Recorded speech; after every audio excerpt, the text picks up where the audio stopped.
Jaka była najgorsza praca, którą wykonywałyście? Na magazynie. Rok temu. 19 zł.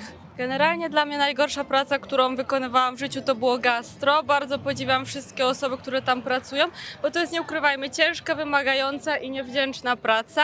No ogólnie sprzątanie, podnoszenie ubrań i różne takie. Praca w firmie fundraisingowej. Trochę legalna, trochę szemrana.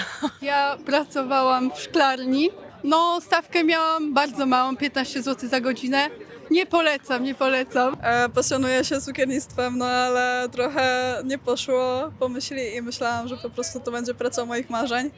No i niestety jednak nie. To myślę, że klasycznie praca na budowie. Budowlanka.